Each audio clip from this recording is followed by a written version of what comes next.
Hi guys, welcome back to the channel. Why is my head cut off? Because my hair looks crazy, but if I cut it off, you guys can't really see it that much, right? Okay, anyway, we are gonna make a copycat version of the Olive Garden Zuppa Toscana soup. It's sausage.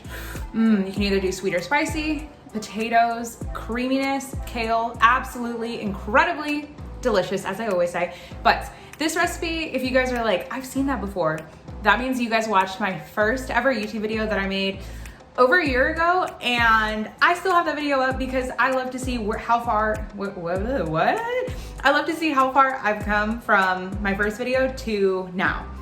I don't know, it's cute, it's kind of sentimental to me, and this is just a really good recipe. I mean, it was good back then and it's definitely even better now, but the quality is gonna be a lot better and you guys can actually see something, and the video is not filmed upright because I thought that was the way you're supposed to record. Anyway, let's get into the video. Okay, to be super nostalgic with the first video, we're gonna start with my Dutch oven here. Now, nobody come for me and say that this is dirty. It is not. It just happens to enamel cast iron. And if you're so concerned, buy me a new one. But I'm gonna start out adding a little bit of oil. This is just some sun-dried tomato oil. So it's been sitting in the fridge. It came like with the sun-dried tomatoes, and it comes with like a good amount of olive oil that covers them. So I just wanted to use that because I'm tired of looking at what looks like an empty bottle in my fridge.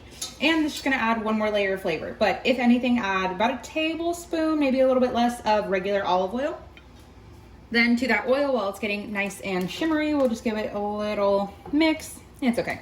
Then we're gonna add our onions. I'm gonna add one whole onion. I love a lot of onion. Now, some of you guys I know get kind of confused. I pre-chop my onion. So I buy an entire bag of onions and I chop up exactly what I need for, depending on what I'm making for the week or for a few days. If I think they're gonna go bad, and you'll start to visually see some cues of it going bad, but I will lay it flat, literally press it down completely flat, and I will put this in the freezer and just kind of break off a little chunk whenever I need it. Works and tastes exactly the same. So we're gonna add what would be one whole onion, roughly.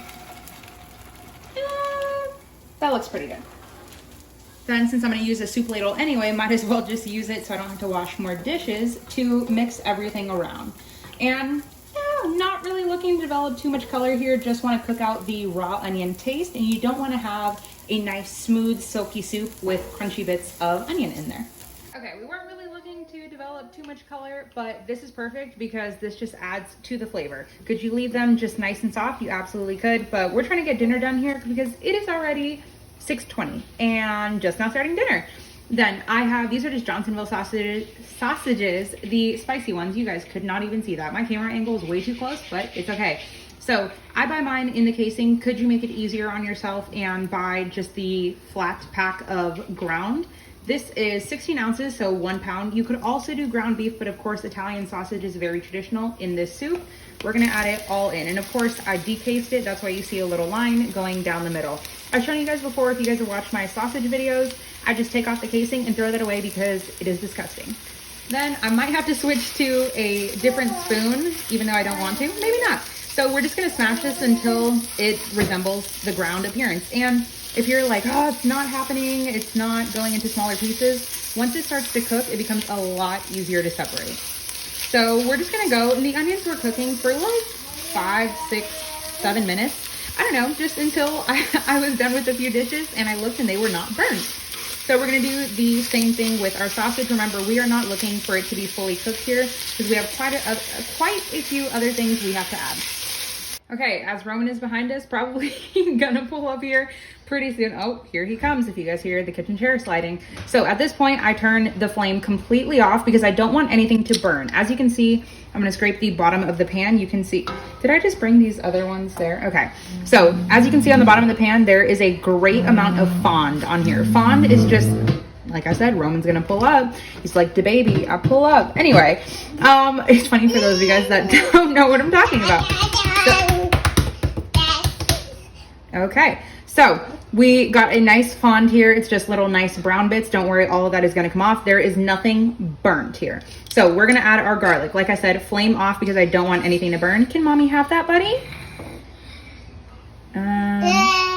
Nope, I wish you guys could see. He just gave me his hand and not the garlic that he just stole. So I'm gonna take my little garlic press. Yes, I like to overfill it. I'm gonna add 6 cloves of garlic because I love me some garlic. Okay, and then this one's just like really big, but so 6 pretty big cloves. If you have that garlic that comes in a jar, well, for one, throw it away because it doesn't taste like garlic. Oh my goodness, that's probably why I shouldn't have overfilled it. But you would add about a tablespoon of some garlic, give or take, I guess how garlicky you like it. And yes, always scrape out the inside. Then I just scrape that off of the side. Like I said, still with the flame off because we don't want anything to burn once we turn on the heat. Now we're gonna add our seasoning. I'm gonna add a teaspoon of some cracked black pepper, a teaspoon of, okay, this is really loud, a teaspoon of some salt. The chicken broth that I'm gonna be using is my homemade one. I never season it with any type of salt or pepper or anything, so that is why I feel free to add as much or as little salt as I want. Then we're gonna add some onion powder. Even though we already have onion in there, real onion and onion powder have a completely different flavor. Same for some garlic powder. Next, we're gonna add some crushed red pepper flakes. It's completely up to your spice preference, how spicy you like it. And since we're already using spicy sausage, either add more or less red pepper flakes than I'm adding. Then a teaspoon of oregano, a teaspoon of parsley, a teaspoon of basil. Mine is from the garden, so mine's a little bit bigger. And a teaspoon of some rosemary. Mine is also from the garden, so it's a little bit bigger than it would be from a packaged one. So all of these spices that I just added, minus the fresh garlic, all of this is just Italian seasoning. So I personally like to add a teaspoon of each because sometimes I'm feeling, I don't know, like I want it spicier or sweeter or however. So you can doctor it up to whatever you want because remember, I can't see what's going on in your kitchen. Now I'm gonna turn the flame up as Roman is just having a splash with all of the kitchen water. Okay, now I turned our flame up to a medium. If you feel the need to add a little bit more olive oil, you absolutely can, but I don't think it's necessary because our sausage had a decent amount, not too much, of some rendered out fat. Now I'm just gonna break up the bigger pieces of the Italian sausage just to make it more bite-sized.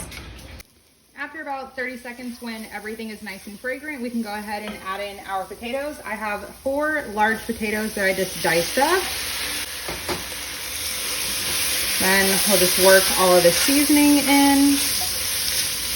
Then in this bag here, I tell you guys all the time, I freeze my own chicken broth just because I make it, and it freezes a lot better like this rather than in containers, and it's a lot easier to thaw out. So you could either add 2 cups of chicken broth and 1 quart, which is 4 cups of water, or you can just do all broth. So I'm gonna let this big block I'm gonna try to break it down as much as I can, but we're just gonna wait for this to melt, and once everything comes to a boil, then we can talk next steps. But okay, I just realized this was also only 4 cups. I'm gonna add 2 more cups of some water, and I'm gonna add about a teaspoon to a teaspoon and a half of some chicken bouillon powder. Then once you have everything to a rapid boil, we're gonna add the lid, lower it down to about medium, and let it go for 15 minutes. Okay, we are getting some awkward lighting because the sun is about to set. Be careful if you're using a pan that is similar to this, that the lid is gonna be very, very hot. Also, spooky season. I love Halloween and I'm gonna show you guys a lot more baking videos. I know I cook on here a lot, essentially. Okay, Amber, open the pan. But also, okay, I didn't do that, but open the pan away from you because steam burns are really serious. Now, I know you're wondering, where's the creaminess coming in? All of this, I can already feel by the bottom of the pan, all of that beautifulness has just scraped up our potatoes. Remember, the way to test, depending on the size that you cut them at. Okay, we're getting really weird lighting. I'm gonna have to fix the lighting, but poke it with a fork or a knife or pop one in your mouth and you'll know whether they're done or not. Now, there's gonna be 2 different types of green leafy vegetables vegetables? Are they considered vegetables? I guess. That you can add, either spinach or kale. Kale is more traditional in the soup. That's what you get at Olive Garden. But in a pinch, I have most definitely used like a solid bag mix of spinach and just put it in there. And of course, spinach wilts a lot quicker. So I have one whole bag of, okay, Amber needs to fix her camera angles, of leaf spinach. And we're gonna put the entire thing in there. You don't have to worry about defrosting it or anything.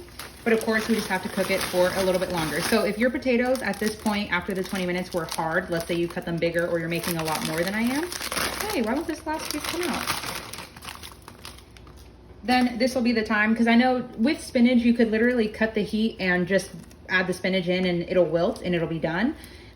With this, you have to wait for everything to break up. I mean, I guess it's technically, fall is in September, but I mean, August 1st for me, I don't know about you guys, it is fall and I'm ready. But okay, now I'm gonna turn the heat back on to about like a medium, and I'm gonna add the lid just to trap all of the heat in there. And we're gonna let it go for, I don't know, 5 to 6 minutes. And is this lid still hot? Yes, very hot. Okay, I added the lid and I'll show you guys when we come back. Okay, that cooked up for a couple of minutes and now we are super, super good. Remember, if you need to add a little bit more broth, you absolutely could. Just depends whether you like your soup soupy or kind of a little bit thicker. So we're gonna add our heavy cream to this. You can also do half and half. Definitely wouldn't recommend milk because it's not gonna give you that same kind of mouth feel. But I like to temper it, which is just something that is cold. Our heavy cream that was in the fridge. I took a little bit of broth and we're just gonna slowly kind of warm that up so it doesn't seize right away. And it's okay, obviously, if you get all of the other little stuff in there. I'd say once you kind of fill up your measuring cup, it's getting slightly warm, then we'll just pour this all in. Some people would say to pour it over the back of a spoon. That definitely works, but I just totally forgot to do that. Then we'll just give everything a mix. And then of course, everything is already piping hot. So the cream, if anything, just slightly cooled it. So we are ready to go. And at this point, this is when we're done here. Like this is, you know, done. And so at this point, you are completely done. Everything is fully cooked. Now I would definitely taste for salt and for seasoning, you know? So since my chicken broth or chicken stock, however, is homemade, like I said, I don't add any salt. I did add a little bit of chicken bouillon, but you want to season to taste. Some people like it a little bit saltier. Some people like it not as salty. I personally would err on under salting it, depending on who you're serving it for. And then just serve the chicken bouillon powder at the table. I'm gonna give it a little taste. I know some of you guys, hey, why are you dipping it in? This is my big pot of soup.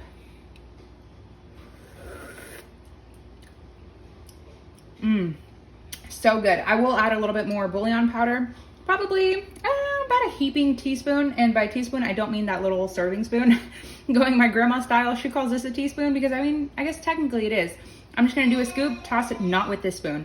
I'm gonna toss it in and then we'll be good. This is so good. You need to bookmark this recipe, save it, share it to your Facebook, everywhere. Let everyone know that for fall, you are making this on repeat. Or you can just add it right into the pot.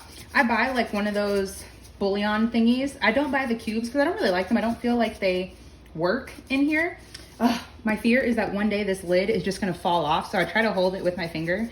I know this looks like a lot more, but whenever you're doing it over a hot pot, it kind of gets steamy and clumpy.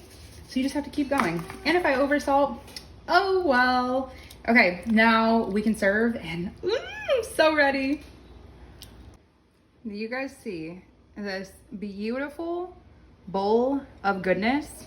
You absolutely, Roman's even telling you guys, you need to make this.